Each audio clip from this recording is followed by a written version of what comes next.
ہے یہ شیر علی ہے، لشکر تو بہت دور ہے یہ شیر علی ہے، دریا سے پرندوں کو گزرنے نہیں دیں گے۔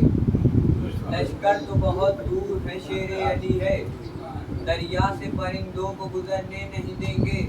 ساحل پہ جری آ گیا ہم بھی ذرا دیکھیں، ساحل پہ جری آ گیا ہم بھی ذرا دیکھیں، اب کون ہے جو مشق کو بڑھنے نہیں دیں گے، اب کون ہے جو مشق کو بڑھنے نہیں دیں گے۔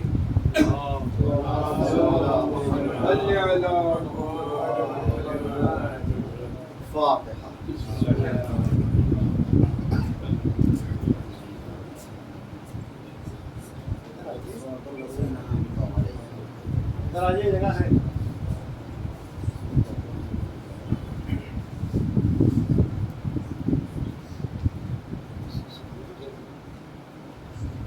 لا حول ولا قوة إلا بالله العلي العظيم أعوذ بالله من الشيطان اللعين الرجيم بسم الله الرحمن الرحيم الحمد لله رب العالمين والصلاة والسلام على أشرف الأنبياء والمرسلين وخاتم النبيين سيدنا ونبينا وشفيعنا إن شاء الله مولانا أبي القاسم محمد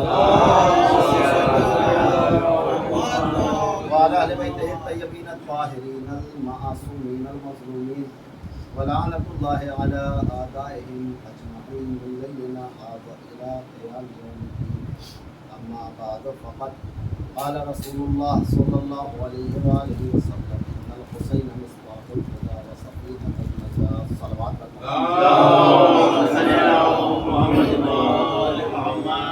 السلام میرا محترم معزز اور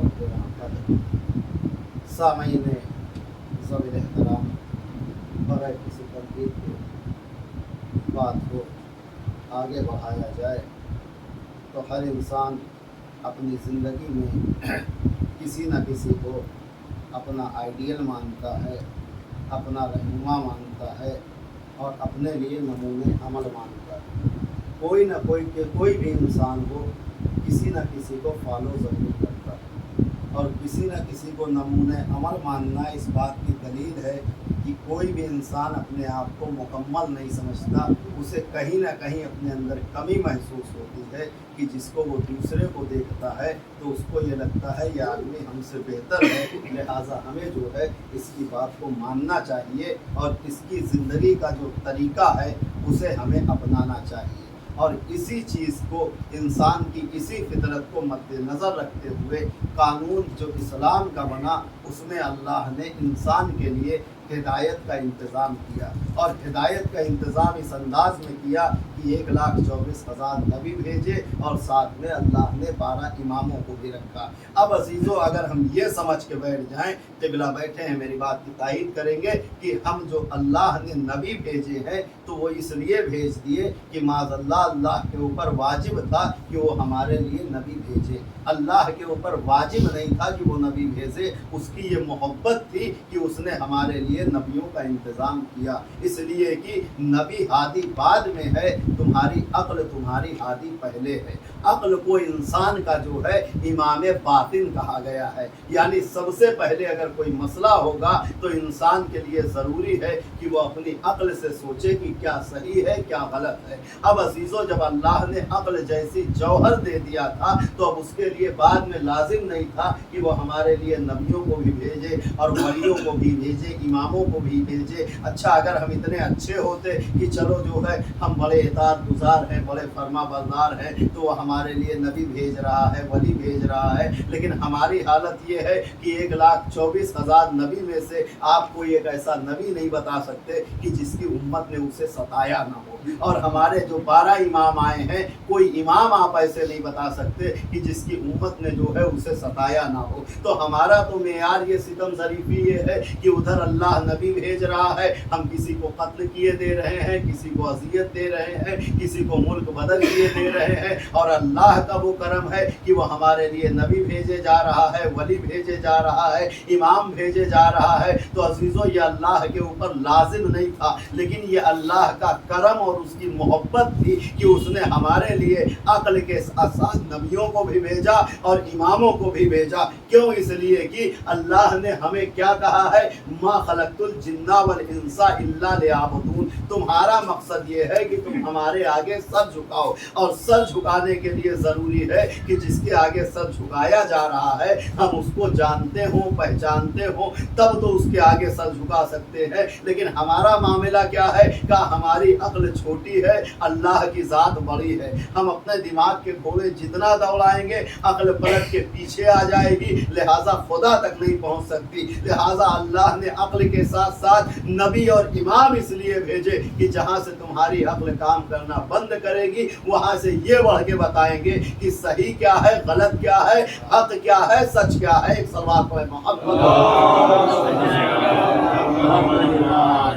اس لیے کہ عزیزو ضروری ہے کہ ہم ان چیز کو پہچانیں اور اس چیز کو ہم سمجھیں. اللہ نے جو ہمارے لیے یہ راستے بنائے ہیں، اللہ نے جو ہمیں ان نعمتوں سے نوازا ہے، یہ اس لیے صرف اور صرف کہ اس کی محبت بڑی تھی، اس کی عشق بڑا تھا، اس کا کمال بڑا تھا. وہ یہ چاہتا تھا کہ میرا بندہ جو ہے وہ مصیبت میں نہ پڑے. عزیزو یہ ہماری ستم ظریفی ہوتی ہے کہ تھوڑا سا آزمائش پڑتی ہے ہم گھبرا جاتے ہیں کہ اللہ سنتا ہی نہیں ہے. اور اللہ کو کوئی شوق تھوڑی نہ ہے کہ وہ زبردستی ہم کو مصیبت میں مبتلا کرتے رہے. بھائی یہاں کتنے صاحبان اولاد بیٹھے ہیں، کیا کوئی ماں باپ یہ کبھی چاہے گا کہ اس کی اولاد زبردستی میں مصیبت میں آئے؟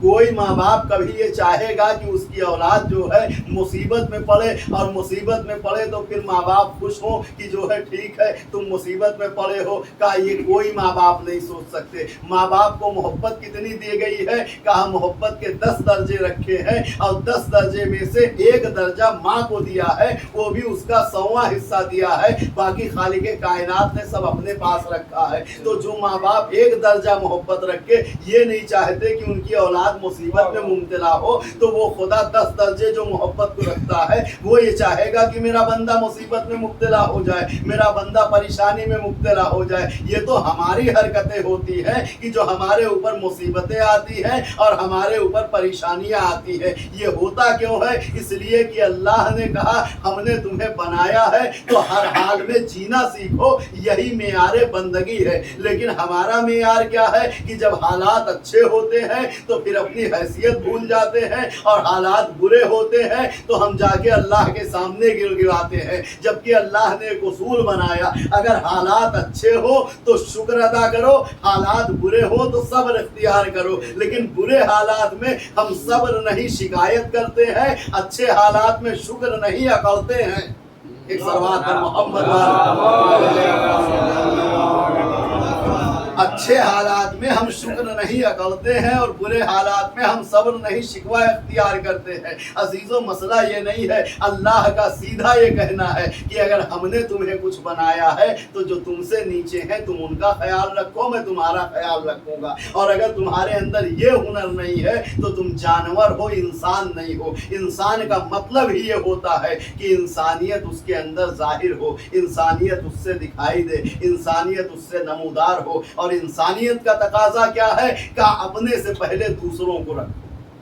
معصوم نے اسی لیے آپ جتنی بھی عبادتیں اٹھا کے دیکھیں، جتنی بھی دعائیں اٹھا کے دیکھیں تو اس میں کیا کہا گیا ہے؟ سب سے پہلے آپ دوسروں کے لیے دعا کریں، اپنے لیے بعد میں مانگیں. کیوں؟ کہا اس لیے کہ جب تمہیں دوسرے کا احساس ہوگا تو اللہ بھی کہے گا میرا بندہ جب دوسرے کے بارے میں سوچ رہا ہے تو میں اس کے بارے میں کیوں نہ سوچوں. لیکن جب ہم صرف اپنے ہی بارے میں سوچیں گے تو پھر ہمارا معاملہ جو ہے وہ انسانیت سے نیچے اتر کے والعصر ان الانسان لفی خسر، ان جانوروں سے نیچے سب میں شامل ہو جائے گا کہ جہاں پہ انسان بنا تو ہے لیکن وہ اپنی اصلیت بھول چکا ہے. اور عزیزو ہم جتنا بھی خدا کا شکر ادا کریں کم ہے کہ ہم ایسے معصوم کے دور میں زندگی جی رہے ہیں کہ جسے اللہ نے نبی نہیں امام بنایا ہے. اس لیے کہ نبوت کا اختیار چھوٹا ہے لیکن امامت کا اختیار اللہ نے بہت بڑا کیا ہے. نبی کے لیے تو یہ ہے کہ ایک دور میں کئی نبی ساتھ میں تبلیغ کر رہے تھے. جناب موسیٰ مصر میں کر رہے ہیں، جناب یعقوب جو ہے وہ وہاں پہ ہیں جناب یوسف جو ہے وہ مصر کے اندر ہیں، کنعان کے اندر ہیں، یعنی ایک ساتھ کئی نبی ایک ساتھ ہیں، لیکن امام کا معاملہ کیا ہے؟ کہا تحت الثری سے لے کے عرش اولا تک امام ایک ہوتا ہے، کائنات میں اس کی حکومت ہوتی ہے۔ اس لیے عزیزو آپ تاریخ اٹھا کے دیکھیں، جب تک امام علی موجود رہے امام حسن نے کوئی امامت کا حکم نہیں دیا، امام حسن موجود رہے امام حسین نے کوئی امامت کا حکم نہیں دیا، اس لیے کہ کائنات میں اللہ نے امام ایک بنایا ہے۔ اور امام کا مطلب کیا ہوتا ہے؟ کہ اللہ کا ولی، اللہ کا نمائندہ، اللہ کا جانشین، جسے لفظ ولی کہا جاتا ہے۔ انسان اس چیز کو سمجھنے کی کوشش نہیں کرتا، اس لیے کہ یہ لفظ ولی ہی اتنا بڑا ہے کہ اگر انسان اسی کو سمجھ جائے تو سارا مسئلہ اس کے لیے آسان ہو جائے۔ ولی کا مطلب ہی یہ ہوتا ہے کہ جیسا خود ہو ویسا اس کا جانشین ہو، اس کا ویسا ولی ہو۔ ولی کا مطلب ہی یہ ہے کہ نمائندہ بن کے آئے۔ عزیزو ہم بھی جو ہے اگر اپنی جگہ کسی کو بھیجنا ہو اور ہم نہ پہنچ پائیں، کسی کی مجلس پڑھنے جانا ہے تو کم سے کم ہم کسی سے کہیں گے جاؤ بھیا ہماری جگہ مجلس پڑھاؤ، تو ایسے کو پکڑیں گے جو کم سے کم مجلس پڑھنا جانتا ہو، ایسے کو نہیں پکڑ لیں گے کہ جو بالکل سے جو ہے مجلس کے بارے میں جانتا ہی نہ ہو، اہل بیت کا ذکر کیا ہوتا ہے بیان ہی نہ کرنا جانتا ہو۔ اور اگر غلطی سے ہم نے ایسے کو بھیج بھی دیا تو بانی مجلس کا پہلے فون آ جائے گا، بھیا اگر آپ کو نہیں آتا تھا تو بتا دیتے، ہم انتظام کروا لیتے، ہماری مجلس کیوں آپ نے خراب کر دی۔ تو عزیزو ہم جیسا چھوٹا انسان جب اپنا کسی کو نمائندہ بنا کے بھیجتا ہے تو کم سے کم اتنا دیکھتا ہے کہ جسے بھیج رہا ہوں وہ کم سے کم ہماری طرح کچھ جانتا ہو۔ تو جب ہم جیسا انسان اتنا سوچتا ہے تو کیا اللہ میاں جسے اپنا ولی بنا رہے ہیں وہ کسی ایسے ہی کو بھیج دیں گے؟ خدا بھی تو جسے ولی بنائے گا کم سے کم دیکھے گا کہ خدا تو کوئی نہیں ہو سکتا، لیکن جسے نمائندہ بنا کے بھیج رہا ہے خدائی کا مظہر اس کے ذریعے سے ظاہر ہوتا ہو۔ لہذا اللہ نے علی کو اپنا ولی بنایا تو ساری خدائی صفات جو اللہ کے اندر تھے وہ علی کے اندر رکھ دیے، کہا جو کچھ میں ہوں وہ ظاہر تمہارے ذریعے سے ہوگا۔ اسی لیے ٹھوکر میں مردے جلانا علی کی شان ہے، انگلیوں سے رزق بانٹنا علی کی شان ہے، جنت و دوزخ تقسیم کرنا علی کی شان ہے۔ جو کچھ خدا کرے گا اسے اللہ نے علی کے ذریعے سے کروایا۔ اپنے لیے تو صرف اتنا کہہ دیا انما امرہ اذا اراد شیئا ان یقول لہ کن فیکون، وہ ارادہ کرتا ہے یہ اس ارادے کو انجام تک پہنچاتے ہیں۔ عزیزو اگر ہم ان کی معرفت لے لیں تو پھر ہمیں کہیں ڈھونڈنے کی ضرورت نہ ہو، لیکن بدنصیب ہے وہ انسان کی جس کے ساتھ علی جیسا رہبر موجود ہو، اس کے بعد وہ جو ہے شکایتیں کرتا پھرے اور شکوے کرتا پھرے۔ اس کی دو ہی کنڈیشن ہے، یا تو ہم نے علی کو جانا نہیں ہے یا ہم نے علی کو مانا نہیں ہے۔ مجبوری میں جو ہے ابا شیعہ تھے تو ہم بھی پیدا ہو گئے، وہ والا رشتہ ہمارا علی سے ہے، شیعہ نے علی والا رشتہ ہمارا علی سے نہیں ہے۔ ورنہ علی کی زندگی میں ہم نے جتنے علی کے صحابیوں کی زندگی دیکھی ہم نے یہی چیز پایا ہے، کبھی کوئی شکایت کرتا ہوا نہیں نظر آیا ہے، سب کے سب صبر کرتے ہوئے نظر آئے ہیں، شکر کرتے ہوئے نظر آئے ہیں۔ اور ایک معیار جو دیا ہے علی نے زندگی جینے کا وہ معیار ہمیں ہر جگہ نظر آتا ہے۔ ہمارا تو یہی ہوتا ہے نا، ادھر پہنچے مولا یہ ضرورت ہے، ادھر پہنچے مولا یہ ضرورت ہے، ادھر پہنچے مولا یہ ضرورت ہے۔ کبھی ہم اس لیے در پہ بہت کم گئے کہ مولا آج ملنے آئے ہیں، اشتیاق ہوا کہ ایک معشوق عاشق اپنے معشوق سے ملے، اس لیے مولا ہم سلام کرنے چلے آئے ہیں۔ ہم ضرورتیں زیادہ لے کے جاتے ہیں اور جو ہے محبت کم لے کے پہنچتے ہیں، لیکن جب ہم نے علی کے صحابیوں کا دور دیکھا تو وہاں ایسا نہیں ہے کہ مقداد پہنچتے ہوں، عمار پہنچتے ہوں، حذیفہ یمانی پہنچتے ہوں، سب کے سب ہر وقت ہاتھ پھیلائے ہوتے ہوں، یا علی یہ دے دیجئے، یا علی یہ دے دیجئے، یا علی یہ دے دیجئے۔ نہیں، لو لگاتے تھے لیکن محنت خود کرتے تھے، لو لگاتے تھے لیکن محنت خود کرتے تھے۔ اور علی نے بھی کہا کہ تم کاہل نہ بنو، بلکہ علی نے جو ہے ہمیشہ محنت کرنے کا درس دیا ہے۔ عزیزو روایت نے یہاں تک لکھا ہے کہ جناب مقداد کا کسی کے اوپر قرض تھا، اس نے علی کے سامنے جناب مقداد سے کہہ دیا مقداد اب میرا قرض واپس کر دو۔ مقداد نے علی کی طرف دیکھا، علی نے کہا مقداد کہو تو میں اس سے بات کر کے کچھ دن کا وقت تمہیں دلوائے دوں، انتظام کر کے تم دے دینا۔ علی کے لیے مشکل کام نہیں تھا، ایک مٹی کا ڈھیلا اٹھاتے مقداد یہ لو حوالے کر دو، لیکن علی کیا کر رہے ہیں؟ کہہ رہے ہیں مقداد کچھ ٹائم لے لو، ہم تم جو ہے انتظام کر کے دے دینا۔ علی خود سے نہیں عطا کر رہے ہیں، لیکن جناب مقداد نے ہاتھوں کو جوڑ دیا، یا علی میں نے بہت کوشش کی لیکن اب میرے بس سے باہر ہے، اب آپ انتظام کریے۔ جب جناب مقداد نے ہاتھ کھڑا کر دیا کوشش کرنے کے بعد، تب علی نے ایک مٹی کا ٹھیلا اٹھایا، مقداد کے ہاتھ میں دیا، وہ سونا بن گیا۔ جناب مقداد نے اس میں سے جتنی ضرورت تھی اتنا لیا، لینے کے بعد قرض ادا کیا، پھر اس سونے کے ٹھیلے کو ہاتھ میں لیا۔ پروردگار تجھے اسی علی کا واسطہ ہے کہ اس کو اس کی اصلی حالت میں پلٹا دے۔ ہم ہوتے تو ہمارا معیار کیا ہوتا کہ اب تو معاملہ حل ہو گیا ہے، علی کا دیا ہوا مال ہے، رکھ لو آگے کام آئے گا۔ لیکن عزیزو جناب مقداد کیا کہہ رہے ہیں؟ نہیں یا علی جتنی ضرورت تھی آپ نے پوری کر دیا ہے، اب یہ ہمارے ہاتھ اگر رہا تو ہو سکتا ہے یہ میرے لیے گناہ کا باعث بن جائے۔ لہٰذا علی نے سمجھایا ہے کہ اگر ہمارے ماننے والے ہو تو اپنے بازو پہ بھروسہ کرو اور ہم سے امید لگاؤ، کبھی نراش نہیں ہونے پاؤ گے۔ لیکن اگر تم نے اپنے بازو پہ بھروسہ نہ کیا اور صرف ہاتھ پھیلانے کی عادت پڑی رہی تو یہ علی کے ماننے والے کا شیوا نہیں ہو سکتا ہے۔ اگر علی کی آپ 4 سالہ دور زندگی اٹھا کے دیکھیں گے تو علی کا جو نظام حکومت ہے وہ آپ کو کس انداز میں نظر آئے گا۔ عزیزو فضائل بیان اس لیے ہوتے ہیں کہ انسان کے علم میں اضافہ ہو جائے اور اس کا عقیدہ مضبوط ہو جائے، لیکن اصل مال مجلس جو ہوتا ہے وہ بکا بر حسین ہوتا ہے۔ اہل بیت پہ کیا قیامت گزر گئی، نہ پڑھنے والا پڑھ سکتا ہے